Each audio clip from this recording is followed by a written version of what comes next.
한번 따라 하실까요? 하나님의 주권에 절대 순복하라. 어떻게 하면 신앙에 성공할 수 있을까? 가만히 좀 구체적으로 생각하면 어떻게 얻은 생명인데, 하나님이 주신 생명이 어떻게 하면 성공적인 삶을 살아갈 수 있을까? 두 번째 법칙으로 하나님의 주권에 절대 순복하라, 이런 제목으로 말씀 은혜를 나누길 원합니다. 우리가 쓰는 단어 가운데 동전의 양면과 같다. 동전은 하나인데 양쪽의 면이 달라서 두 가지 이중성을 가질 때 동전의 양면과 같다. 또 양날의 칼과 같다. 칼은 분명히 하나밖에 없는데 이 칼을 가지고 다른 사람을 위협하고 죽이려고 하면 무기가 되는 것이고, 그런데 그 칼로 의사가 수술을 집도하면 사람을 살리는 도구가 되는 것이죠. 이 똑같은 칼이지만 어떤 용도를 누가 잡고 어떻게 쓰느냐에 따라서 사람을 살리기도 하고 죽이기도 하는 것입니다. 여러분, 에덴 동산이라고 하면 어떤 생각이 듭니까? 에덴 동산이라고 하면 한없이 부어주는 하나님의 축복으로 우리 느껴지게 됩니다. 그런데 조금만 들치고 돌아가면 그 에덴 동산 한없이 내린 하나님의 축복 가운데에 아주 칼날처럼 예리하게 서고 있는 하나님의 법칙이라는 것이 있습니다. 그러니까 에덴이란 그 법칙을 지키는 사람에게는 한없이 넓은 축복의 땅이고, 그러나 그 법칙을 지키지 않는 자에게는 그 에덴 안에서 사람이 하나님과 단절되는 죽음이 기다리는 곳일 수 있습니다. 그래서 에덴은 무조건 축복이 아닙니다. 양날의 칼과 같아서 하나님의 법칙에 따라서 살기도 하고 죽기도 하는 것입니다. 창세기 2장 15절로 16절을 보면 에덴의 축복을 이렇게 말하고 있습니다. 야훼 하나님이 그 사람을 이끌어 에덴 동산에 두어. 왜 두시겠습니까? 그 축복의 땅이니까 그것을 경작하며 지키게 하시고, 야훼 하나님이 그 사람의 명하여 이르시되 동산 각종 나무 열매는 내가 임의로, 임의가 자유, 은혜, 값없이 마음껏 네가 원하는 대로 먹을 수 있다라고 하는 권한을 위임하는 것입니다. 이것보다 큰 축복이 어디 있습니까? 그런데 그 다음 절을 보면 선악을 알게 하는 나무 열매는 내가 먹지 말라. 그러면 네가 먹는 날은 어떻게 될까요? 반드시 죽으리라고 했습니다.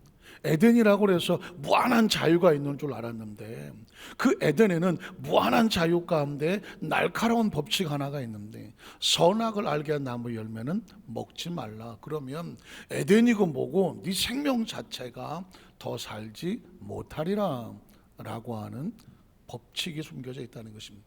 우린 여기서 이 선악과라고 하는 것이 뭘까? 제가 지난번에 첫 번째 법칙은 뭐냐면 하나님이 지시하는 방향으로 가라. 그렇죠. 방향 잘못되면 평생 고생하지 않습니다. 마찬가지로 두 번째 법칙은 뭐냐면 하나님의 주권을 절대적으로 순복해야 한다는 것입니다. 하나님께서 사람을 지으셔서 에덴으로 인도하신 것도 하나님의 주권이고요, 이 동산 각종 나무 열매를 마음껏 먹어라 허용한 것도 하나님의 주권입니다. 그리고 선악을 알게 나무를 먹지 말라, 하지 말라고 한 것도 하나님의 주권에 따라서 하지 말라는 것입니다. 네가 이것을 먹지 아니하면 살고 누리고 복을 받지만 이것도 하나님의 계획의 주권, 하나님의 허용에서 그렇게 되는 것입니다.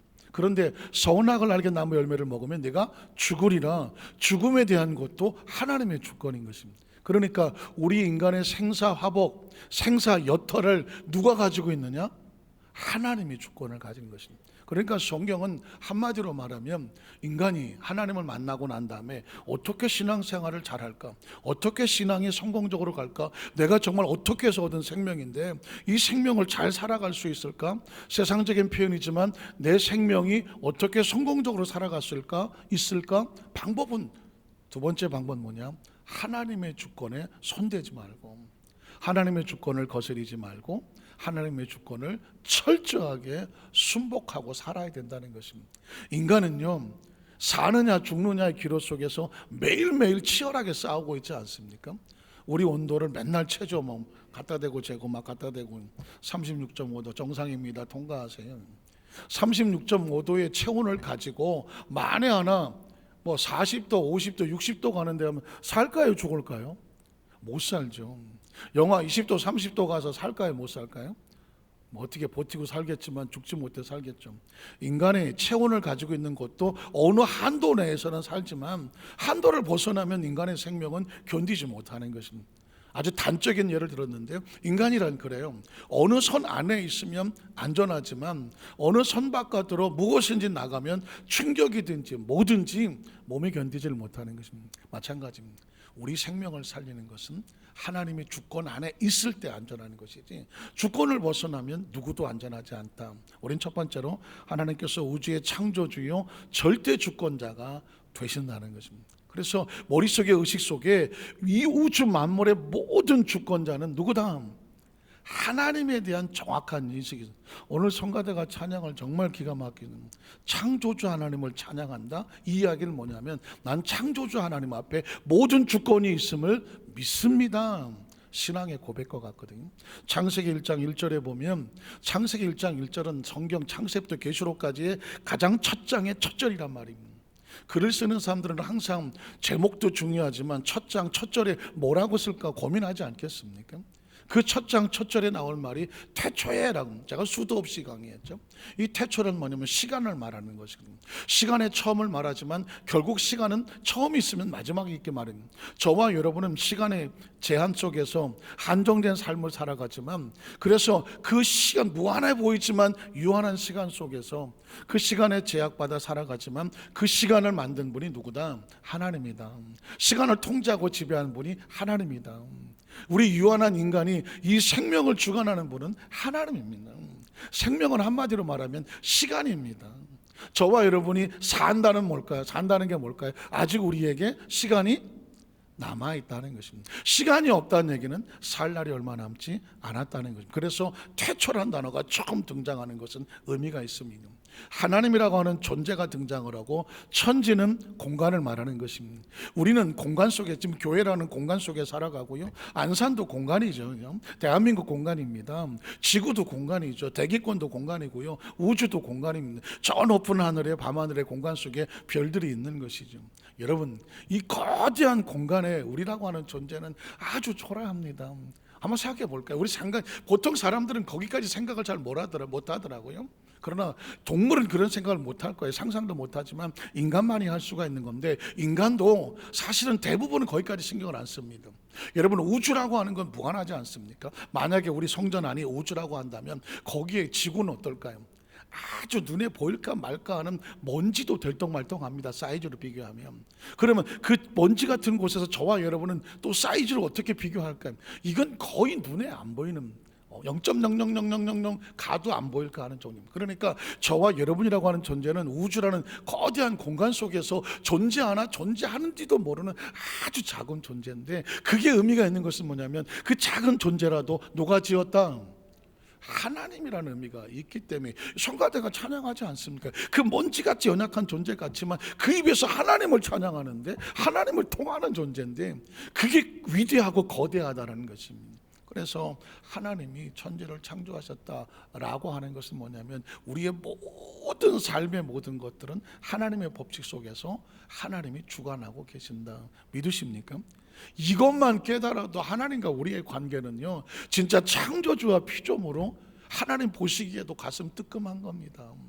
그래서 창세기 2장 1절로 3절에 보면, 2절로 3절 보면 천지와 만물이 다 이루어지더라.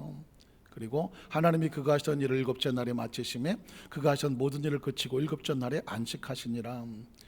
하나님은 일곱째 날을 복되게 하사 거룩하게 하셨으니, 이는 하나님이 그 창조하시며 만드시던 모든 일을 뭐 하시고, 이 말이 왜 중요하냐면 하나님의 창조는 완벽하다는 것입니다. 완벽해서 우리가 걱정할 일이 없는 거예요. 우주가 어떻게 될 건가? 걱정하면 뭐하겠어? 우리 영역이 아니에요. 저 밤하늘의 별들이 저게 어떻게 될 건가? 우리 영역이 아니에요. 저 대기권이, 물론 우리가 환경을 보호해야 돼서, 지금 우리 지구가 만약에 종말을 고한다면 전쟁보다 빠른 것은 기후로 인하여, 잘못된 환경 오염으로 인한 기후를 정말 걱정하고 있습니다. 그러나 그 존재 자체에 우리가 관리를 잘못해서 하는 것뿐이지, 하나님의 법칙은 온전하고 완전하게 이루어져 간다라고 말씀하는 겁니다. 때문에 시편 139편 7절로 10절에 보면 다윗이 이런 고백을 합니다. 다윗은 우리보다 수천 년 전의 사람이거든요. 그가 하나님을 묵상을 하면서 이런 표현을 씁니다. 내가 주의 영을 떠나 어디로 가며 주의 앞에서 어디로 피할 수 있겠습니까? 사람이란 본능적으로 뭘 잘못하면 숨으려고 하잖아요. 안 보이고 숨어서 모른 척, 날 모르게 감추려고 하지만 다윗은 그랬습니다. 내가 어떻게 하나님의 낯을 피할 수 있겠습니까? 뒤집어 말하면 우주 가운데 충만하신 하나님을 고백하고 있는 것입니다. 그 다음 절을 보면 내가 하늘에 올라갈지, 하늘에 올라가면 숨을 수 있나요? 하나님은 거기도 계시고 스월의 저 깊은 땅속에 깊은 동굴 같은 데 파고 그곳에 숨어 있다고 할지라도 하나님은 어디도 계신다. 거기도 계시고 그 다음 절을 보면 내가 새벽 날개를 새벽같이 일어나서 바다 저 끝에 가서 멀리 가서 숨어 거주할지라도 거기서도 주의 손이 나를 인도하시며 주의 오른손이 나를 붙드시리로다. 한마디로 말하면 내가 이 땅에서 하나님의 낯을 피할 때가 있다 없다? 없다라는 거. 뒤집어 말하면 내가 아무리 힘들고 어렵고 아무도 나를 돌아보지 않냐고 저 깊은 함정에 빠져 웅크리고 있는 곳 같을지라도 그곳에서 하나님의 이름을 주에 부르는 주의 백성들은 하나님이 보고 계신다는 거예요. 듣고 계시고 지켜주시고 안고 계신다는 것입니다. 하나님의 낯을 피할 수 없는 것처럼 하나님이 우리 사정을 모를 리가 없다라고 말씀하는 것입니다. 역대하 20장 1절 6절은 그래서 여호사밧 왕은 민족적인 위기, 나라의 위기를 만났을 때, 오늘 이 시대처럼 위기를 만났을 때 그가 찾았던 하나님의 고백은 바로 창조주 하나님이었습니다. 그 후에 모압 자손과 암몬 자손들이 많은 사람들과 함께 와서 여호사밧을 치고자 한지라 한 20만 명이 갑자기 문 앞에 와서 이스라엘 백성을 치고자 하니 어떤 사람이 와서 여호사밧에게 전하 이르되 큰 무리가 바다 저쪽 아람에서 왕을 치러 오는데 이세 하사손 다말고 바로 코앞에 엔게디라는 곳에 와 있다는 얘기입니다. 하니 여호사밧이 갑자기 대비도 없고 어찌할 바를 몰라서 두려워하여 야훼께로 낯을 향하여 간구하고 온 유다 백성에게 금식하라 공포하며 금식은 왜 합니까? 죽음을 각오하고 유다 사람들이 야훼께 도우심을 구하려 하여 유다 모든 성읍에서 모여와서 하나님 앞에 간구하더라. 뭐라고 간구할까요? 여호사밧이 야훼 전 셋들 앞에서 유다와 예루살렘 회중 가운데 서서 자, 여호사밧의 기도 소리를 들어보십시오. 이 기도 소리는 지금 이 시대 우리의 기도 소리와 같아요. 우리 조상들의 하나님 야훼예요. 조상들은 미래에 있습니까? 과거에 있습니까? 이 여호사밧 왕은 지금 자신의 삶의 존재를 저 수백 년, 수천 년 그 조상들로부터 내려왔던 과거 속에 역사하셨던 하나님의 존재를 고백하고 있습니다. 내가 지금 여기에 존재하고 있는 것은 과거가 있었기 때문에, 과거에 우리 조상들이 하나님의 은혜 속에서 살려와서 나까지 와 있기 때문에 그 하나님을 고백하는 것이고, 주는 하늘에서 하나님이 아니십니까? 하늘이라고 하는 건 인간이 같이 도달할 수 없는 거대한 천의 무한한 공간을 말하는데 그 모든 공간 안에 누가 있습니까? 하나님이 존재하고 지배하지 않습니다. 그러니 이방 사람들이 모든 나라들이 우리를 치려 오는 것조차도 의미가 없고 걱정하지 않는 이유가 뭘까요? 다스리지 아님. 이방의 나라는 누가 다스린다? 하나님 다스립니다. 그러니까 지금 우리 장로님들 그 대표 기도하실 때마다 코로나19가 속히 제거되게 해달라고 간절히 기도하죠. 우리 성도들도 속히 제거하고는 이유가 뭘까요? 코로나19조차도 하나님의 영역 속에서 하나님이 열어주셔서 그 방법을 찾아서 제거하여 주시옵소서. 그 주권이 누구에게 있습니까?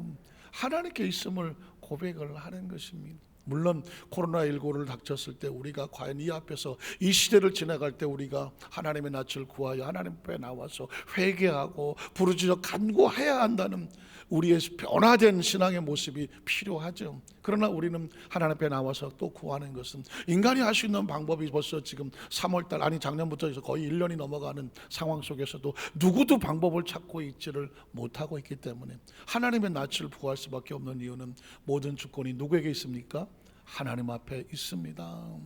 주의 손에 권세와 능력이 있사오니 능히 주와 맞설 사람이 없습니다 라고 고백을 하는 것입니다. 사랑하는 성도 여러분, 사실상 성경은요 주권 싸움입니다. 하나님이 주인이냐 인간이 주인이냐.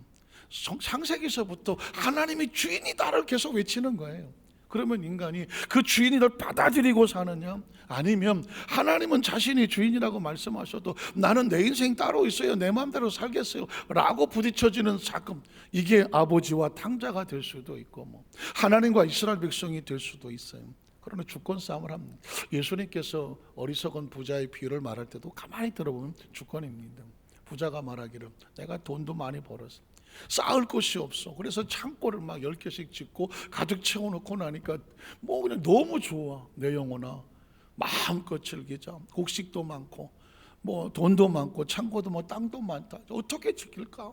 막 그렇게 할 때 성경에 보니까 그 밤에 주인이 나타나네. 주인이란 말을 씁니다. 누가 주인이냐? 어리석은 자야. 오늘 밤에 내가 내 영혼을 찾으면 하지. 생명은 누가 주인입니까? 하나님이. 확신하십니까? 이것만 살아도 겸손합니다. 이것만 알아도요 함부로 행동하지 않고요, 이것만 알아도 신앙의 절도가 있고요, 이것만 알아도 신앙의 예의가 있으며, 이것만 알아도 하나님의 중심이 되고요, 이것만 알아도 마음대로 살지를 않아요. 내 생명의 주인이 하나님 걸 아는 사람이 함부로 살겠습니까? 함부로 행동하겠습니까? 하나님 앞에서 함부로 하겠습니까? 내가 오늘 밤에 내 영혼을 찾아가면 네가 그토록 쌓아놓았던 내 재산과 네 창고와 그 재물들은 누구의 것이 되겠느냐? 너의 것이 될 수 없다라는 것입니다. 그 이야기는 뭐냐면 누가 주인이냐. 그래서 어리석은 부자가 어리석은 것이 아닙니다. 하나님이 주인 되지 못하는 것을 알아채지 못한 것, 하나님이 주인 것을 알아채지 못한 것이 어리석은 거라는 것입니다. 사실상 요즘은 100세 시대 아닙니까? 저도 가만히 100세면 그냥 살지 않겠어요? 요즘 뭐 과학도 발달하고 뭐 150세대도 꿈꾼다고 하는데 100살은 살지 않겠어? 뭐 1930년대 20년대 태어나신 분들도 지금도 뭐 건강하게 잘 사시는데, 그런데 여러분 오늘 가족신문을 보고 깜짝 놀랐습니다. 부고가 옆으로 오른쪽으로 사진이 한 5명 정도가 쫙 사진이 있는 거예요. 보통 한두 명 이렇게 부고가 뭐 어느 장로님이 소천하셨습니다 뭐 이런 게 올라오는데 5명이 쭉 있길래 어디 무슨 뭐 인사발령이 났나 하고 쭉 봤더니 깜짝 놀랐는데 5명이 전부 다 부고 소식인 거예요. 안타깝지만 어느 목사님은 좀 지병이 있어갖고 48살에 천국에 갔습니다라고 부고 소식이 오르고, 장로님 세 분은 오늘 내려가서 아까 다시 봤더니 70세예요. 한 사람은 80세, 또 한 분은 87세인가는. 아니 70세가 뭐야? 나도 내일 모레 70입니다. 70세가 뭐냐고요? 80이면 청춘 아닙니까? 별로 관심이 없으신가? 87세도 팔팔하셔요. 그런데 그중에 제가 아는 장로님도 있으신데 천국에 가셨다고 부고가 올라와. 전 충격을 받은 건 뭐냐면, 혹시 김홍준 변호사, 김홍준 장로라고, 미국 이름 데니스 킴이라고, 옛날 조영계 목사님 해송에 나가서 뭐 한국말을 설교하면 영어로 설교 통역하시던 분, 키 좀 작고 산호세에 계시는 분, 장로님, 가끔씩 한국에 와서도 늘 행사에 참여하시는 분. 저하고는 개인적인 인연이 있어요. 제가 한남국민학교를 나왔는데 그분이 한남국민학교 저보다 1년 선배야. 그래서 서로 막 아유 선배님 내가 막 그러고도 했었는데 57년생이에요. 64세야. 국제 변호사에다가 그룹의 회장이에요. 그분이 그 미국에서 뭐 잘 나가시는 분이에요. 지병이 있다면 뭐 돈을 못했겠어요. 의학적인 기술로 뭘 못했겠어. 그런데 하나님이 부르시니까 64세에도 그냥 가시더라고. 지난 11월 28일 날 돌아가셨다고 하더라고. 사랑하는 성도들, 제가 이 이야기를 드린 이유는 뭐냐면, 생명은 우리 안에 있지가 않아요. 생명은 우리 안에 있는 것이 아니라 하나님의 주권에 있기 때문에 40대에도 60대에도 70에도 80에도 하나님께서 부르시면 그냥 생명은 우리가 아무리 나는 발버둥을 쳐도 우리의 속 안에 있는 게 아니더라는 것입니다. 그래서 두 번째로 우리는 뭘 알아야 되냐면, 우리를 창조하신 창조주 하나님에 대한 절대 주권을 인정해야 됩니다.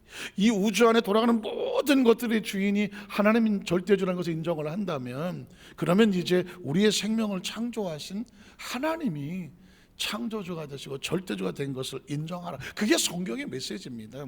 창세기 1장 26절로 30절에 보면, 창세기 1장 23절에 하나님이 이르시되 우리 형상을 따라 우리 모양대로 우리가 무엇을 만들고 이 한 구절에 우리의 소속이 나오는 거예요. 우리 가지고 있는 형상과 모양이 하나님으로부터 나왔다, 엄청난 선언을 하는 것입니다. 만약에 이 구절이 없으면 인간처럼 초라한 것은 없습니다. 차라리 동물은 본능으로 살아가잖아요. 인간은 사고라는 게 있었어요. 난 어디서 왔나? 무엇 때문에 사나? 어디로 가나? 미치고 환장하고 펄쩍 뛴다니까. 알 수가 있어야지. 어디서 왔는지 알 수가 있어야지.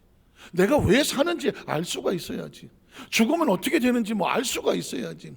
이 처절한 고통과 고뇌, 고독. 그래서 놀라운 천재들, 유명한 어떤 의학을 하는 사람들, 글 쓰는 사람들, 소설가들, 철학가들 일찌감치 많이 죽었습니다. 왜? 방법이 없어. 어디서 왔는지를 몰라. 내가 왜 사는지를 몰라. 어디로 가는지도 몰라. 그래서 캐사라 어차피 모르는데 그냥 술이나 처먹고 그냥 놀자 하다가 젊은 나이에 수도 없이 많이 갔습니다. 그런데 성경은 말합니다. 하나님이 이르시되 우리의 형상을 따라 우리 모양대로 우리가 사람을 만들고 했다. 하나님으로부터 와서 하나님 안에 있다가 하나님께로 가는 존재입니다. 거기에 정말 감성은 뭐냐면 하나님의 형상과 모양이라는 것입니다. 라틴어로는 이마고 데이, 영어로 말하면 이미지션 오브 하나님의 형상, 이런 의미를 가집니다. 그러니까 저와 여러분이 각자 생긴 몸은 이렇게 생겨도 우리 안에 하나님의 형상이 있어요. 믿으십니까? 하나님의 주시는 하나님의 지성과 감성과 의지가 우리 안에 하나님의 주셔서 차고 흘리는 거예요. 우리를 어디다 갖다 놓아도 하나님 우리를 발견하시는 이유가 뭔지 아십니까? 우리 안에 하나님의 형상과 모양이 있기 때문입니다. 그 전에 이제 여의도 그 바울 성전에서 철회를 한창 다닐 때에 제가 먼저 오기도 하고 우리 어머니 또 같이 다니는 구역 식구들이 이제 나중 오기도 하는데 그 어디서 만나자고 제가 그랬어요. 제가 우리 앞자리에 앉았을 때 우리 어머니가 뭐라고 말하냐면 걱정하지 마라. 나는 너 어디 갔다 너 뒤통수만 봐도 난 금방 찾아. 에? 그 철회배 꽉꽉 차갖고 다 이제 뒤에서 찾아야 돼. 뒤에서 이렇게 보면 그런데 그러더라고요. 나는 네 뒤통수만 봐도 금방 찾아. 난 그게 무슨 말인가. 그래서 그랬더니 진짜 찾아왔더라고요. 알고 보니까 그래, 부모가 그러는 거예요. 자식은 어쩔 수 없이 부모를 닮았는데 어려서부터 수도 없이 봤기 때문에 그 많은 사람이 갖다 나와도 뒤통수만 봐도 아이고 저건 내 아들이구나 찾는 데네. 여러분 보십시오. 하나님이 우리를 어디다 갖다 놓아도 우리 뒤통수 볼 것도 없어요. 그냥 하나님은 찾아내셔. 그러니까 하나님의 형상과 모양을 닮았다는 사실은 진짜 어마어마한 사실이고, 이 말씀을 조목조목 쪼개고 있는 이유는 뭐냐면 그 한 구절 속에서도 하나님과 우리 사이에 어마어마한 것을 우리에게 부어주셨어요. 하나님의 DNA가 우리 안에 들어왔어. 그래서 우리를 뭐라고 말하냐면 하나님의 자녀라고 말씀하는 것입니다. 엄청난 사건이죠. 창세기 2장 7절로 9절을 보면 넘어가 볼게요. 야훼 하나님이 땅에 흙으로 사람을 지으시고 생기를 그 코에 불어넣으시니 사람이 생명이 되더라. 제가 그 앞 그 구절에 보면 26절에 보면 하나님께서 형상과 모양을 주신 다음에 하나님께서 그들에게 뭘 주시냐면 복을 주시고요. 제가 이 부분을 아주 강조하고 싶어요. 한번 따라하세요. 하나님께서 복을 주시고 저는 그 전에 성경을 때 그냥 지나갔던 부분이 많아요. 그런데 오늘 말씀을 묵상하다 보니까 하나님께서 복을 주시고 지나갈 수가 없어. 왜냐하면 어렸을 때 제가 이러다 보면 출신도 나고 막 그런데, 저는 이제 어렸을 때 태어나기는 파주에서 태어났어요. 그러니까 금천이 제 고향인 거예요. 아버님께서 해병대 직업군인을 하셔갖고 파주에 해병대가 있었대도만 나중에 알고 보면 그때는 이제 김포 여단으로 가셨어. 그래서 제가 국민학교를 김포 국민학교를 갔었죠. 근데 김포 국민학교 3학년까지 다녔어요. 그리고 이제 서울로 한남동으로 오시는 바람에 이제 한남국민학교를 다녔는데, 그 김포 어렸던 나이에 내가 가만히 보니까 동네 아줌마들이 이렇게 모여서 그러는 거예요. 우리 국민학교 2학년 3학년 앉혀놓고 야 너 커서 뭐 될래? 그러면 대통령이 되겠습니다. 너는 장군이 되겠습니다. 그러니까 아이고 햇볕이라는 거예요. 아이고 남편 복 없는 년이 자식 복은 있겠냐? 네가 무슨 장군이 되겠냐? 아이고 술만 처먹지 말라면. 그 어렸을 때 그 기억에 가만히 저게 무슨 말일까? 남편 복 없는 년이 자식 복은 있겠냐? 가만히 이렇게 무서운 말이었어. 자기 자신이 아프고 힘들고 저런 처지에서 내가 네 덕을 보겠냐 하면서 자기를 자조석힌건으로 그냥 장로 아줌마들이 모여서 그렇게 서로 위로하던 말이고 서로 그렇게 하던 말이었어요. 근데 가만히 생각해보면 이게 얼마나 무서운 말이야. 아마 저와 여러분들 가운데서도 내가 뭐 이런 부분은 잘 되지만 이것도 안 되고 난 이런 복도 없고 저런 복도 없고 아마 마음속에 한 곳에 열등감이 있을 수 있어요. 그런데 한 방에 나눌 수 있는 게 무엇인지 아십니까? 하나님이 사람을 창조하시고 형상과 모양을 주시고 하나님께 그들에게 뭘 주시고? 복을 주시고 그랬어요. 하나님이 복을 주시면 나머지 남편 복은 따라오는 거예요. 내가 원래 남편 복이 없다고 하더라도 하나님 복을 주시면 남편이 복된 존재가 되는 것이고, 부인 복도 주시는 것이고, 자식 복도 주지 뭐 안 죽었어. 하나님 건강의 복도 주시고 물질의 복도 주시고 하나님께서 그들에게 복을 주시고 했는데 나머지는 다 따라오는 거죠. 물론 장수의 복도 주시지만 꼭 장수하지 않아도 그게 복이 아닌 건 아니에요. 왜? 크리스찬은 사실상 수명으로 사는 것이 아니라 사명으로 사는 것입니다. 한번 따라하세요. 크리스찬은 수명으로 사는 것이 아니라 사명으로 사는 거다. 크리스찬 사명으로 사는, 아무것도 안 하고 120살 살았어. 오래 살았어. 장수하셨네. 그게 무슨 의미가 있어? 아무것도 안 하고 120 상고하고 무슨 의미가 있어? 살면 뭐가 있어야 되느냐? 의미가 있어야 돼. 의미는 뭐냐? 사명인 거예요. 그래서 저와 여러분요, 살면서 하나님 안에서의 사명을 위해서 사셔야 돼요. 물론 오래 사는 비결은 있어. 오래 사는 비결은 뭐예요? 한번 따라 하실까요? 웬만하면 냅둬버려요. 기억하시잖아요. 뽀빠이 이상용이 명언입니다. 전라남도 곡성에 계시는 107살 되신 할아버지를 찾아가셔갖고, 아유 할아버님 어떻게 이렇게 형님이라고 불러. 할아버지가 뭐야 기분 나쁘게. 그래서 그냥 나이가 막 몇십 살 차이는데, 아이고 형님은 어찌게 이렇게 장수하셨습니까? 그랬더니 한번 따라하세요. 죽지 말고 버텨. 장수를 그렇게 하더만 안 죽으면 된대. 그냥 자기는 안 죽었대. 그냥 버텼대. 그래서 그러면 그동안 꼴 사놨고 그냥 참 보기 싫은 것들도 얼마나 많았겠느냐고. 어떻게 그거 다 보고 살았냐 했더니 그때 나온 말이 유명한 말이에요. 한번 따라 하실까요? 냅둬버려. 냅둬버리래. 내가 안 죽고 버티고 있었더니 지들이 알아서 다 뭐 70에 가고 80에 가고 다 알아서 가더래. 여러분 조크 같지만요 굉장히 중요한 의미가 있습니다. 사람이 삶을 살아가면서 그 스트레스라든가 뭐 관계 속에 힘든 게 얼마나 많아요. 그러나 한 가지만 생각하는 거죠. 자기는 그런 스트레스에서 그냥 냅둬버려. 그냥 알아서 해. 나는 그냥 안 죽고 버틸란다. 이것만 하고요. 그 안 죽고 버틴다는 것이 수명이지만 크리스찬에게는 뭐냐? 사명이어야 되는 거예요. 내가 사명을 지고 나가다 보면 별의 별일이 많이 있지. 뭐 여기서 걸고 저기서 걸고 뭐 속상하게 태클거리는 게 얼마나 많겠어. 그때 뭐 하자고요?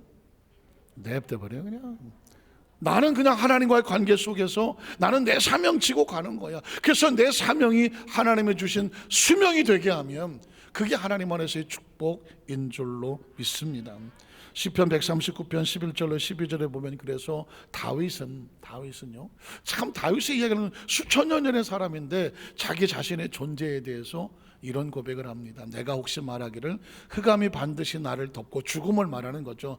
나를 두른 빛은 밤이 되리라. 그렇겠지. 육신이니까 내가 죽으면 어둠 속에 들어가지 않을까? 이렇게 생각한다는 것입니다. 그런데 그 다음 절을 보면 주에게서는, 하나님의 나라 속에는 흑암이 존재하지를 못해. 숨기지 못하며 밤이 없어. 밤이 낮과 같이 비추나이다. 하나님의 나라 주인에게는 흑암과 빛이 같아. 하나님 앞에 흑암이 어디 있어? 다 날마다 비침. 그래서 이 다윗은 자신의 존재에 이 생명의 주인이 누구냐? 하나님입니다. 이걸 수천 년 전에 이미 다윗은 고백을 한 것입니다. 그래서 그 다음 절에 보면 13, 16절에 보니까 주께서 내 뭘 지었어요? 내장을 지었다니. 참 그런 생각을 했을까? 주께서 나의 육체의 모든 내장을 지으시고 나의 모태에서 나를 만드셨습니다.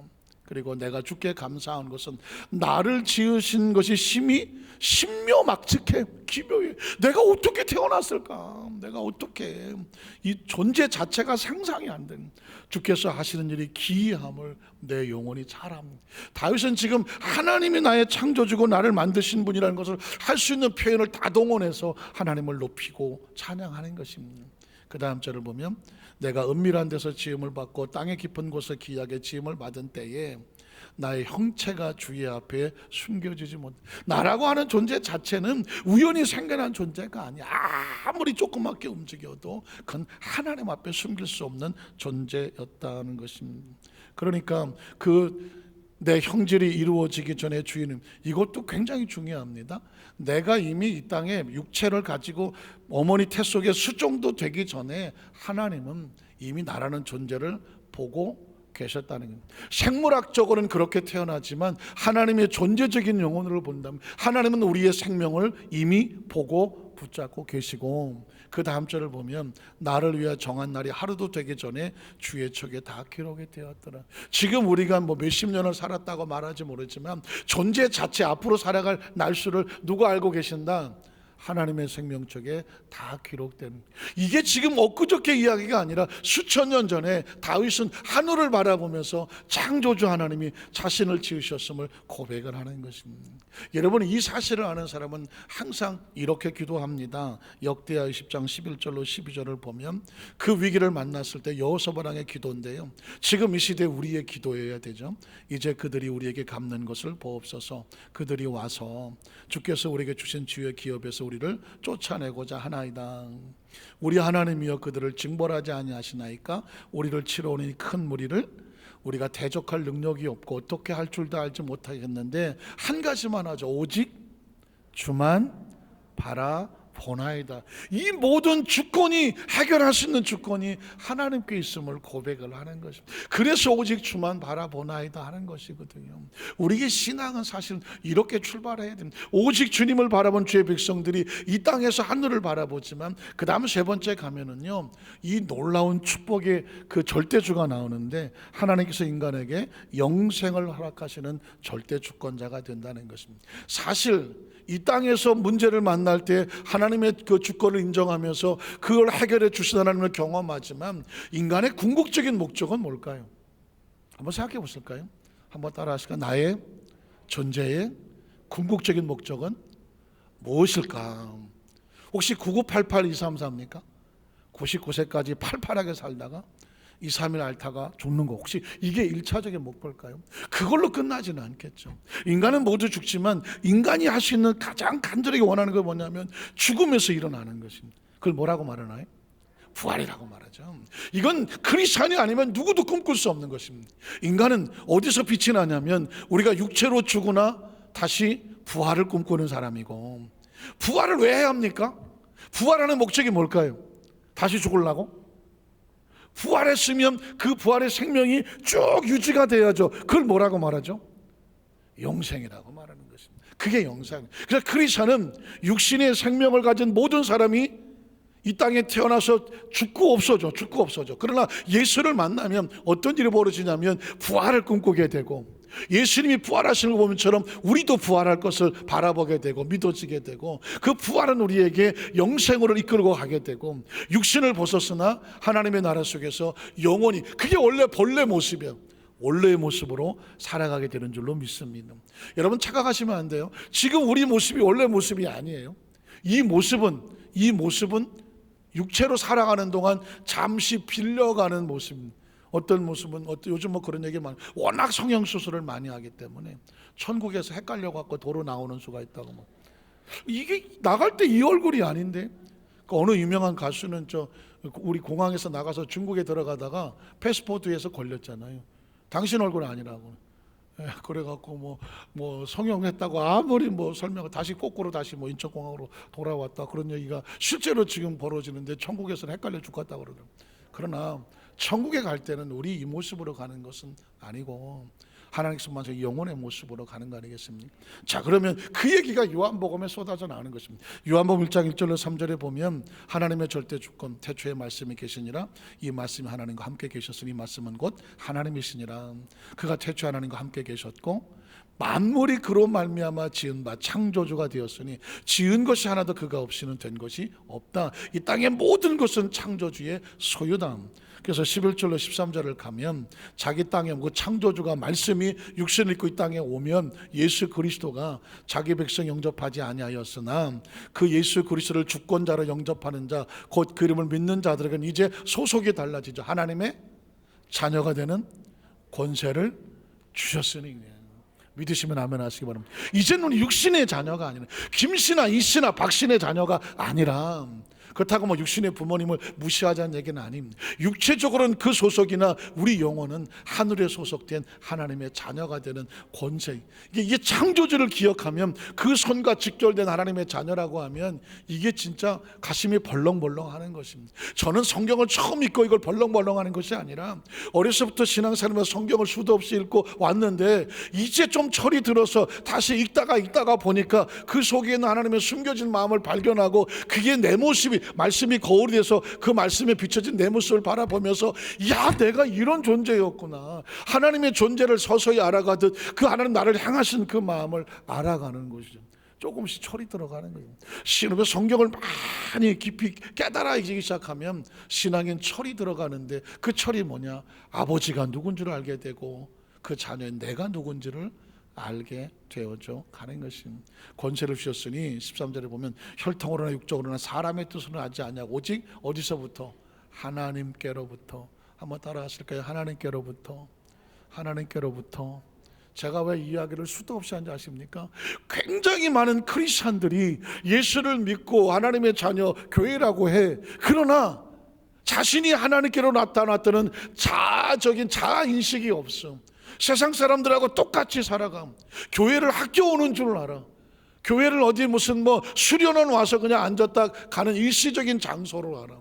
여기는, 교회는 하나님의 나라, 신분이 달라지는 것이요, 소속이 달라지는 것이고 차원이 달라지는 것이고요, 저와 여러분이 족보가 달라지는 것이라니까요. 그러니까는 세상은 예전에 살던 그 삶이 답습하는 삶이 아니야. 전혀 다른 차, 이제는 내려다보는 천이에요. 마치 소설에 뭐 왕자와 거지가 있다면, 거지같이 세상에 있었던 그냥 일반 사람인 줄 알았는데 알고 보니까 내가 왕의 아들인 거예요. 하나님의 아들인 거야.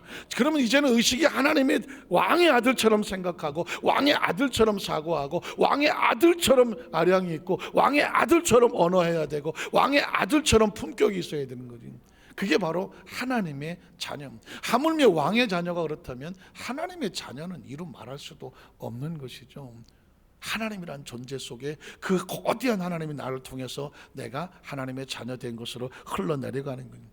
이쯤 되면 요한복음 3장 16절 18절에 그래서 영생이라는 단어가 나오는 거네.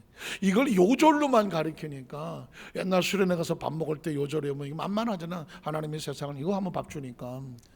그런 구절로만 외우려고 와서 그렇지, 이게 어떻게 해서 여기까지 단어가 나와 1장 2장을 거쳐서 3장에 오면서 비로소 하나님의 세상을 이처럼 사랑하사 독생자를 주셨으니 그를 믿는 자마다 뭐하지 아니하고, 멸망이란 뭐냐? 영생을 잃어버리지 아니하고, 멸망하지 아니하고 가장 중요한 뭘 얻어? 영생을 얻게 하려 하심이라. 저와 여러분의 최고의 축복은 뭐냐면 영생이라고 하는 단어입니다. 영생. 우리가 짐승으로 태웠으면 그냥 끝이야. 영생은 뭐 알 수도 없고 개념도 몰라. 그러나 하나님 형상과 모양을 닮은 사람이 영생을 모른다, 이것처럼 비참한 삶은 없어요. 그러니까 인생은 두 종류로 하나야. 영생을 알거나 영생을 모르거나. 그 중심에 누가 있나요? 예수 그리스도가 있는 것이죠. 그러니까 누가 성공한 것입니까? 예수를 통해서 영생을 알아서 잠시 군대 생활 하듯이 뭐 그냥 육신을 몸을 입고 이 땅에서 군대 생활 하듯 복무를 하고, 제대할 때 옷 벗고 진짜 우리의 모습으로 하나님의 나라 속에서 영원한 삶을 살아가는 게, 이게 목적이야. 이게 목적이 있으면 이 땅에서도 내 몸을 잘 관리하고 내 행동을 잘 관리하고 하나님과의 관계 법규를 지켜나가면서 내 몸에 상처 내지 않냐고 온전한 모습으로 주 앞에 서길 원하는, 그래서 몸과 영혼을 흠없이 보존하라, 그 얘기가 되는 것이죠.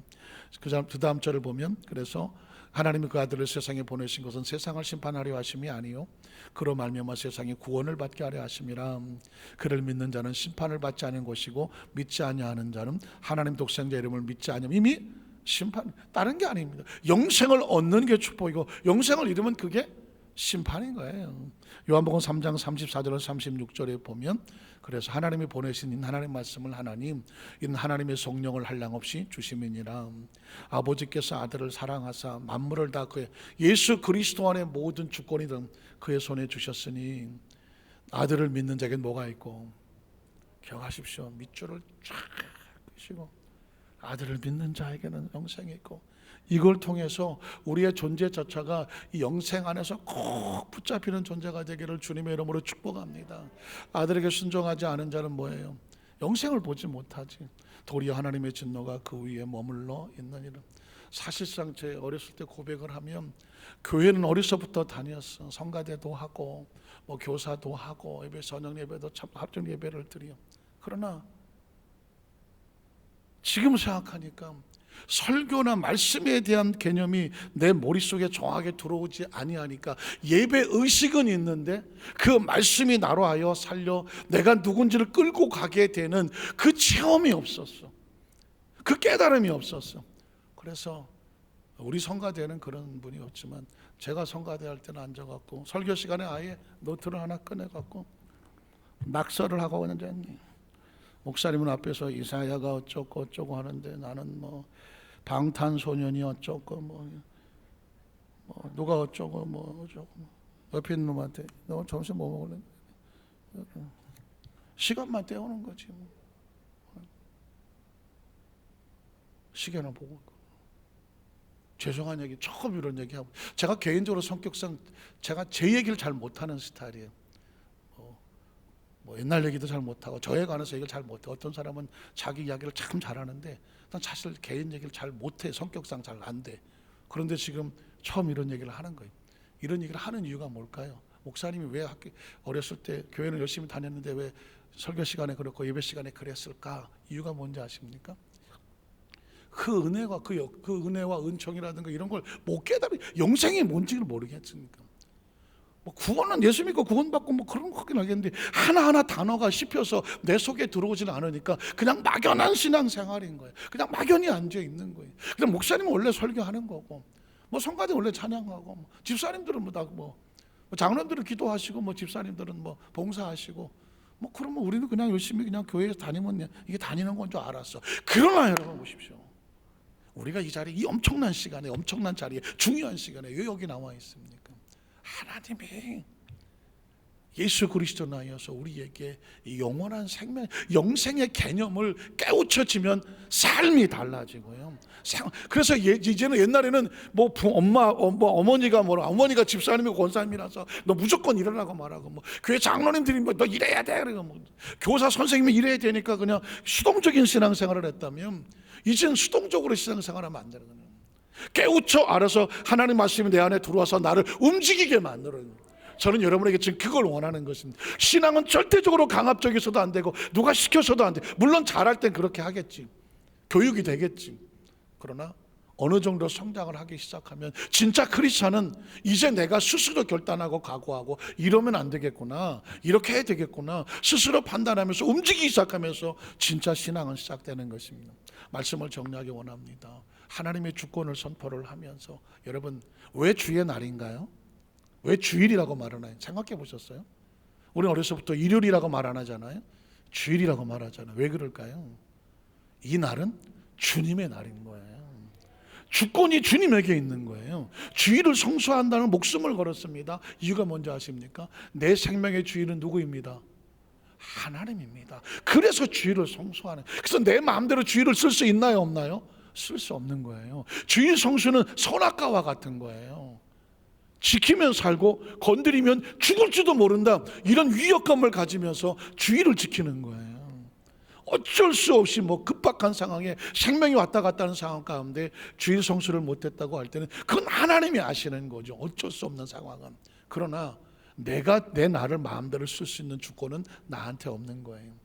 그리고 또 하나만, 제가 여러분 11조를 드리고 감사 예물을 드리는 것도 성경 말라기에 가면 이렇게 말합니다. 너희가 왜 나의 것을 도적질하느냐라고 말합니다. 우리가 언제 하나님 걸 도적질했습니까? 그랬더니 그는 11조와 헌물이다. 너희가 그것을 도적질하고도 우리가 언제 했냐고 말하는 것은, 그래서 너희 땅에 황충이 나타나고 소득이 끊어지고 비가 내리지 않냐고 기근이 생기는 거다. 그래서 만군의 야훼가 이르노라. 나의 집에 너의 양식이 하나님의 창고에 쌓여지게 하소. 하늘을 열고 너희 가운데 쌓을 곳이 붙지 않으라고 보라라고 말하는 것은 하나님이 답답해 견딜 수 없어서 하는 거예요. 왜 길이 막히는지 몰라? 왜 안 되는지 몰라? 왜 네가 지금 계획하는 것이 막히는지, 왜 소득이 없는지 몰라? 네가 아무리 사업을 했는데 그 소득이 안 되는지 모르겠어? 그건 너하고 나 사이가 막혔기 때문이야. 왜 막혔는지 몰라? 네가 하나님의 것을 도적질했기 때문이야. 이게 말라기 성경의 마지막 3절에 나오는 것입니다. 그래서 저는 그 전에 사실상 강대상에서 뭐 헌금 이야기, 뭐 11조 이런 얘기하기 사실 개인적으로 좀 잘 기피했어요. 왜냐하면 물질에 대한 이야기가 갖고, 근데 이게 물질 이야기가 아닌 거예요. 사느냐 죽느냐 이야기인 거예요. 성도들이 하나님의 축복의 문이 열리느냐 안 닫히냐, 이게 문제인 거예요. 하늘이 닫히냐 열리느냐, 이게 문제인 거예요. 하나님의 마음의 문이 열리느냐 닫히냐, 이런 문제더라고. 내가 중간에 개입해서 이건 하고 말아야 될, 나한테 그런 주권이 없는 거예요. 저는 하나님의 말씀을 저는 여러분을 살려야 되고 여러분을 지켜야 되고 하나님의 복을 받게 될 사명은 있어도 그걸 중간에 내가 가로막을 이유는 하나도 없는 거예요. 그래서 여러분, 사명과 직분도 마찬가지예요. 제가 아까 그런 고백을 했지만 어려 성가대를 하면서도 나는 성가대를 워낙 찬양을 좋아하고 노래 부르는 걸 좋아해서 성가대를 한 거예요. 가만히 보니까 나에게 사명감이 있지는 않았어요. 교사를 하면서도 아들 가르치는 게 좋았고 원래 교사가 꿈이라 했었던 것 같아요. 사명인 줄은 몰랐어요. 그냥 억지로는 했어요. 그리고 아포도 갔어요. 어렴풋한 의무감으로 다녔어요. 그런데 그게 사명인 줄은 몰랐던 것 같아요. 끼우쳐 보니까 그걸 거쳐서 나중에 사명이 되면 진짜 봉사가 되는 것이, 이제는 내가 하나님께 하는 모든 것들을 누가 시켜서도 아니고 의무도 아니고 하나님에 대한 절대 주권을 의지하면서 고백하면서 신앙의 고백으로 나가십시오. 그러면 그 나머지는 성경처럼 그러면 살리라 하는 에덴선 좀 마음껏 누릴 수 있게 해주리라고 맞았어. 저는 다 했어요. 이제 우리 에디스 만사교회 성도들 삶이 매 순간마다 정말 하나님께 복의 복을 받아서 에덴의 선악과가 지켜짐으로 말미암아 그 땅을 누릴 수 있는 약속이 있었던 것처럼 우리 성도들이 축복의 주인공이 되시기를 주님의 이름으로 축원합니다. 기도하겠습니다. 하나님 아버지, 감사합니다.